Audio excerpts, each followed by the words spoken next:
زمانہ جاہلیت میں معمول تھا کہ کچھ لوگ چھوٹے بچوں کو اولاد کے طور پر پال لیتے اور انہیں اپنا بیٹا کہہ کر پکارتے۔ ایسا کرنے کے بعد تمام وہ حقوق جو ایک بیٹے کے کسی باپ پر ہوتے ہیں اس کے قائل ہو جاتے تھے۔ وہ منہ بولے باپ کے وارث ہوتے اور وہ اس منہ بولے بیٹے کے وارث ہوتے۔ ایسے باپ کی بیوی بیٹے پر اور ایسے بیٹے کی بیوی باپ پر حرام ہو جاتی۔ اسلام نے ایسی بیہودہ باتوں کو سختی سے منع کیا ہے۔ اسی لیے زید بن حارثہ کی بیوی سے مطلقہ ہونے کے بعد اللہ نے نکاح کا حکم دیا تاکہ اس رسم کو ختم کیا جا سکے۔ اگرچہ حضور اکرم صلی اللہ علیہ وآلہ وسلم کی اس شادی کے باعث دشمنان اسلام نے ایک بہت بڑا سکینڈل کھڑا کر دیا جو آج تک ڈسکس ہوتا ہے اور آج تک اس کا سلسلہ جاری ہے، مگر خدا نے اس رسم کو ہمیشہ کے لیے دفن کر دیا اور قرآن میں قیامت تک کے لیے اس واقعے کو بیان کر دیا۔ قرآن کریم کہتا ہے، یہ ایسی بات ہے جو تم زبان سے کہتے ہو فلاں میرا بیٹا ہے، حالانکہ دل میں جانتے ہو کہ یقیناً ایسا نہیں ہے۔ آواز کی یہ لہریں صرف تمہارے منہ کی فضا میں گھوم کر باہر نکل جاتی ہیں اور کسی بھی صورت یہ دل کی آواز نہیں ہوتی، لیکن خدا حق بات کہتا ہے اور راہ راست کی ہدایت کرتا ہے۔ حق بات وہ ہوتی ہے جو واقفیت کے ساتھ عین مطابقت رکھتی ہو۔ اس زمانہ جاہلیت میں زہار اور منہ بولا بیٹا ایک عام مسئلہ تھا۔ منہ بولا بیٹا دوسروں کی اولاد کے حقوق کو پائمال کرتا تھا۔ قرآن نے قیامت تک کے لیے ان مسائل کو حل کر دیا اور فرمایا کہ انہیں ان کے باپوں کے نام سے پکارو، کیونکہ یہ کام خدا کے نزدیک زیادہ عادلانہ ہے۔ اگر ان کے باپوں کو تم نہیں جانتے تو وہ تمہارے دینی بھائی ہیں۔ اور پھر یہاں پر زید بن حارثہ کا واقعہ بیان کیا۔ پروردگار دو عالم نے کہ عرب قبائل میں لڑائی ہوئی، ایک قبیلہ غالب آیا۔ اس نے مغلوب قبیلے کے بچوں کو گرفتار کر کے بازار میں فروخت کر دیا۔ ان بچوں میں سے ایک بچہ بازار عکاظ مکے میں فروخت ہونے کے لیے لایا گیا۔ حضور اکرم صلی اللہ علیہ وآلہ وسلم کو حضرت خدیجہ کی خدمت کے لیے ایک غلام کی ضرورت تھی۔ آپ بازار عکاظ میں گئے، وہاں آپ صلی اللہ علیہ وآلہ وسلم نے اس بچے کو دیکھا۔ وہ بچہ آپ کو ذہین و فطین دکھائی دیا۔ آپ نے اسے خرید لیا اور اپنے ساتھ گھر لے آئے۔ اس بچے کا نام زید بن حارثہ بن شراجیل تھا۔ زید کا والد زید کی جدائی میں المناک اشعار پڑھتا تھا۔ چنانچہ ایک مرتبہ ایک شخص مکے آیا اور اس نے حارثہ کے المناک اشعار پڑھے جس میں زید کی جدائی کا واقعہ بیان کیا گیا تھا۔ اتفاق سے وہ اشعار زید نے بھی سن لیے اور اس شخص سے کہا کہ یہ اشعار میرے والد نے میری جدائی میں کہے ہیں، تم میرے والد سے ملنا اور اس سے کہنا کہ میں ہر لحاظ سے ٹھیک ہوں اور میں سردار عرب محمد مصطفیٰ صلی اللہ علیہ وآلہ وسلم کا غلام ہوں اور وہ مجھ سے بیٹوں جیسا سلوک کرتے ہیں۔ جب زید کے والد کو یہ اطلاع ملی تو وہ اپنے بیٹے کو آزاد کروانے کے لیے اپنے بھائی کے ہمراہ مکہ آیا اور مکہ پہنچ کر اس نے حضرت ابو طالب علیہ السلام سے ملاقات کی اور ان سے عرض کیا کہ میرا بیٹا آپ کے بھتیجے محمد مصطفیٰ صلی اللہ علیہ وآلہ وسلم کا غلام ہے، آپ سفارش کریں کہ وہ اسے آزاد کر کے ہمارے ساتھ جانے کی اجازت دے دیں۔ حضرت ابو طالب علیہ السلام اسے لے کر حضور اکرم صلی اللہ علیہ وآلہ وسلم کے پاس آئے۔ زید کے والد نے آپ سے عرض کیا کہ محمد صلی اللہ علیہ وآلہ وسلم آپ کریم ابن کریم ہیں، ایک محترم اور سخی خاندان کے چشم و چراغ ہیں۔ آپ نے میرے بیٹے کو خریدا ہے، میں اپنے بیٹے کی آزادی کے لیے حاضر ہوا ہوں، اس لیے میں وہ رقم آپ کو دینے کے لیے تیار ہوں جو دے کر آپ نے اسے خریدا تھا، اور ہمارے بیٹے کو آپ آزاد کر دیں۔ حضور اکرم صلی اللہ علیہ وآلہ وسلم نے فرمایا کہ میں تم سے اس کی کوئی رقم نہیں لوں گا، البتہ میری ایک شرط ہے، اور وہ شرط یہ ہے کہ ہم زید کو یہاں بلاتے ہیں، اگر وہ تمہارے ساتھ جانے پر آمادہ ہو تو تم لوگ اسے لے جانا، میں کوئی قیمت نہیں لوں گا، اور وہ تمہاری بجائے اگر ہمارا انتخاب کرے تو پھر تم اس کی واپسی کے لیے اصرار نہیں کرو گے۔ زید کے والد نے کہا کہ یہ شرط ہمیں منظور ہے۔ چنانچہ زید کو بلایا گیا اور رسول خدا صلی اللہ علیہ وآلہ وسلم نے اس سے فرمایا کہ یہ تمہارا والد اور یہ تمہارا چچا ہے، اگر تم ان کے ساتھ جانا چاہو تو بھی تمہیں اس کی مکمل اجازت ہے، اور اگر تم میرے پاس رہنا چاہو تو بھی تمہیں اس کی مکمل اجازت ہے۔ حضرت زید کے والد نے اس سے کہا کہ بیٹا تم ہمارے ساتھ چلو، یہاں تم قریش کے غلام ہو، اپنے وطن اور اپنے رشتہ داروں کے پاس چلو۔ حضرت زید نے کہا کہ ابا جان میں آپ کے ساتھ نہیں جاؤں گا، میں حضور اکرم صلی اللہ علیہ وآلہ وسلم کے پاس ہی رہوں گا۔ زید کے والد نے کہا کہ بیٹا یہ تو سوچو کہ اپنے وطن میں تم آزاد ہوگے اور یہاں تم غلام ہو، کیا کوئی عقل مند آزادی پر غلامی کو ترجیح دیتا ہے؟ زید نے کہا کہ ابا جان یہ گھر ہی ایسا ہے کہ یہاں کی غلامی پر آزادی کو 1000 بار قربان کیا جا سکتا ہے۔ زید کے والد نے اعلان کیا کہ لوگوں سنو، میں اس سے اپنی بیزاری کا اعلان کرتا ہوں، آج سے یہ میرا بیٹا نہیں ہے۔ اس وقت حضور اکرم صلی اللہ علیہ وآلہ وسلم نے صحن کعبہ میں اعلان کیا کہ لوگوں سنو، آج سے زید میرا بیٹا اور میں اس کا باپ ہوں، یہ میری میراث پائے گا اور میں اس کی میراث پاؤں گا۔ اس دن سے زید کو زید بن محمد کہا جانے لگا۔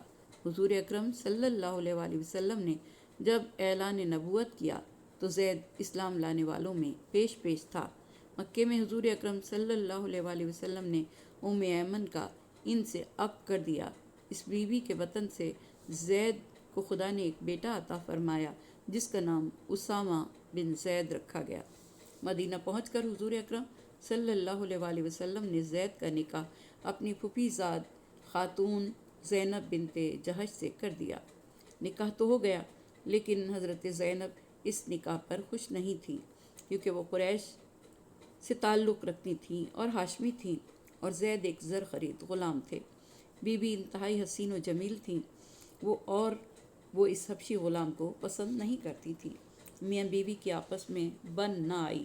زید روزانہ اس کی بدخلقی کی شکایتیں حضرت محمد مصطفیٰ صلی اللہ علیہ وآلہ وسلم سے کرتے اور حضور اکرم صلی اللہ علیہ وآلہ وسلم اسے سمجھا بجھا کر واپس بھیج دیتے، لیکن آخر کار زید اپنی بیوی سے تنگ آ گئے اور انہوں نے اپنی بیوی کو طلاق دے دی۔ جب عدت گزر گئی تو اللہ تعالیٰ نے حضور اکرم صلی اللہ علیہ وآلہ وسلم کو حکم دیا کہ آپ زید کی مطلقہ سے نکاح کر لیں۔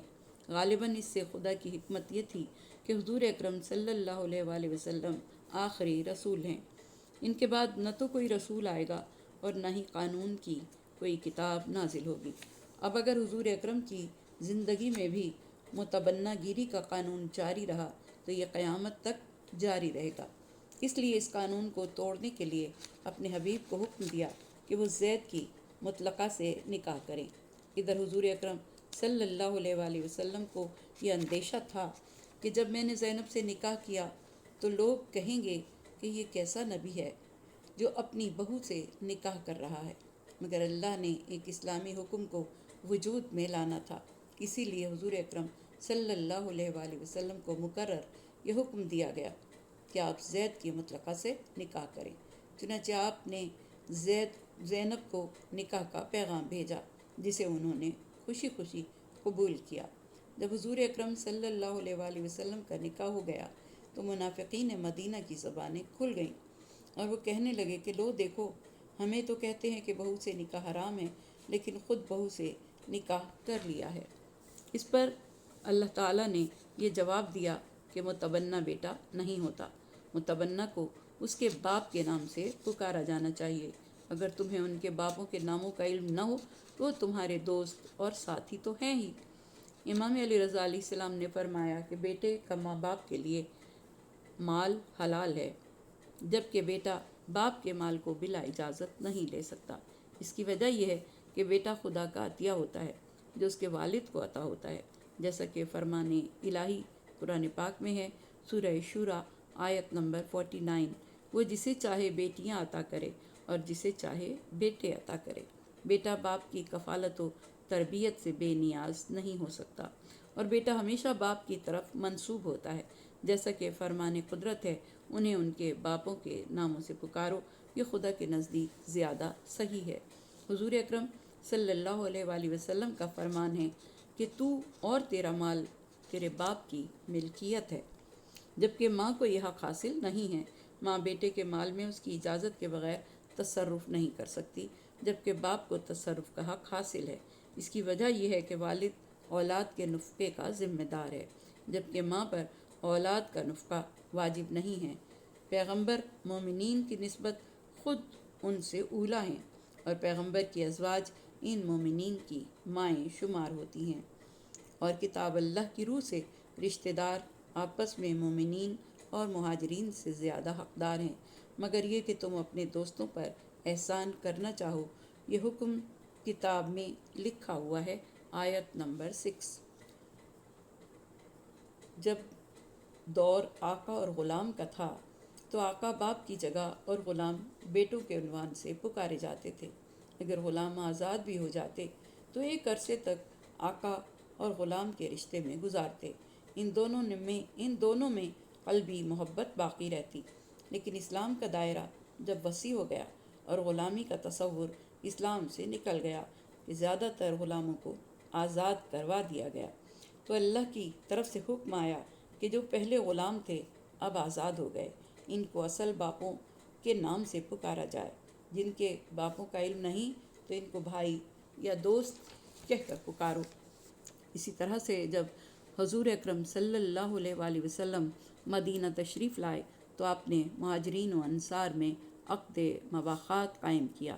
یہ عقد مواخات اتنا مؤثر تھا کہ مہاجرین انصار کی میراث حاصل کرتے تھے اور انصار مہاجرین کی میراث حاصل کرتے تھے۔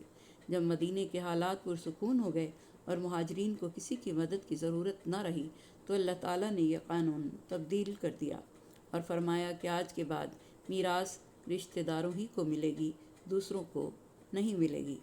امام محمد باقر علیہ السلام سے پوچھا گیا کہ یہ آیت کن لوگوں کے متعلق نازل ہوئی، تو آپ علیہ السلام نے فرمایا کہ یہ آیت اولاد امام حسین میں اجرائے امامت کے لیے نازل ہوئی، کیونکہ ہم دوسرے مومنین و مہاجرین کی بنسبت میراث پیغمبر کے زیادہ حقدار ہیں۔ پوچھا گیا کہ کیا امامت میں جعفر طیار کی اولاد کا بھی کوئی حق ہے؟ آپ نے فرمایا کہ نہیں، ان کا کوئی حصہ نہیں ہے۔ اس نے عبد المطلب کی اولاد کا فرداً تذکرہ پوچھا کہ کیا ان کا امامت میں کوئی حصہ ہے؟ تو آپ علیہ السلام نے فرمایا کہ نہیں، ان کا امامت میں کوئی حصہ نہیں ہے۔ پھر پوچھا گیا کہ کیا اولاد امام حسن کا اس میں کوئی حق ہے؟ آپ علیہ السلام نے فرمایا کہ نہیں، ان کا بھی امامت میں کوئی حق نہیں ہے۔ پھر آپ علیہ السلام نے فرمایا کہ امامت میں ہمارے علاوہ کسی بھی محمدی کا کوئی حصہ نہیں ہے۔ سلیم بن قیس بیان کرتے ہیں کہ عبداللہ ابن جعفر طیار نے مجھ سے فرمایا کہ ایک مرتبہ میں امام حسن علیہ السلام، امام حسین علیہ السلام، عبداللہ ابن عباس، عمر ابن ام سلمہ اور اسامہ بن زید دربار شام میں گئے۔ امیر شام سے میری گفتگو ہوئی۔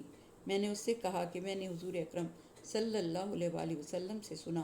اس وقت حضرت علی علیہ السلام بھی ان کے پاس تشریف فرما تھے کہ حضور اکرم صلی اللہ علیہ وآلہ وسلم نے فرمایا کہ میں اہل ایمان کی جانوں پر ان سے بھی زیادہ حق کے تصرف رکھتا ہوں۔ میرے بعد میرا بھائی علی ابن ابی طالب علیہ السلام حق کے تصرف رکھتا ہے۔ جب وہ شہید ہو جائے تو یہ حق حسن بن علی کے پاس ہوگا، اور جب وہ شہید ہو جائیں تو یہ حق میرے فرزند حسین بن علی کو منتقل ہوگا۔ اس کی شہادت کے بعد علی زین العابدین مومنین کے اولیٰ بالتصرف ہوں گے۔ پھر آپ نے حضرت علی علیہ السلام سے فرمایا کہ تم اسے دیکھو گے، اور اس کے بعد اس کا فرزند محمد بن علی اہل ایمان کا اولیٰ بالتصرف ہوگا۔ پھر حضرت صلی اللہ علیہ وآلہ وسلم نے امام حسین علیہ السلام سے فرمایا تھا کہ تم اسے دیکھو گے۔ اس کے بعد حضور اکرم صلی اللہ علیہ وآلہ وسلم نے باقی ائمہ کے ناموں کی تکمیل کی۔ عبداللہ ابن جعفر کا بیان ہے کہ میں نے حضرت امام حسن اور امام حسین، عبداللہ ابن عباس، عمر بن ام سلمہ اور اسامہ بن زید سے گواہی طلب کی تو ان سب نے امیر شام کے دربار میں میرے حق میں گواہی دی کہ ہم نے بھی ایسا ہی سنا۔ سلیم بن قیس بیان کرتے ہیں کہ میں نے یہ حدیث سلمان، ابو ذر اور مقداد سے بھی سنی تھی۔ امام جعفر صادق علیہ السلام نے فرمایا کہ حضور اکرم صلی اللہ علیہ وآلہ وسلم نے ارشاد فرمایا، میں ہر مومن کی جان پر اس سے بھی زیادہ حق کے تصرف رکھتا ہوں۔ میرے بعد علی اولیٰ بالتصرف ہے۔ کسی نے کہا کہ اس کا مفہوم کیا ہے؟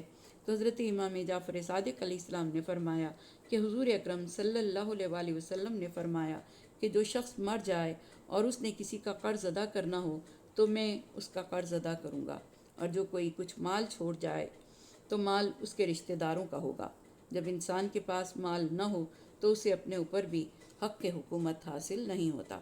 جب تک وہ اپنی اولاد کا نان و نفقہ برداشت نہ کرے تو اسے اہل و عیال پر امر و نہی کا حق حاصل نہیں، یعنی جو باپ اپنی اولاد کا نان نفقہ ادا نہیں کرتا اس کو یہ حق حاصل نہیں کہ وہ اپنی اولاد پر روک ٹوک کرے۔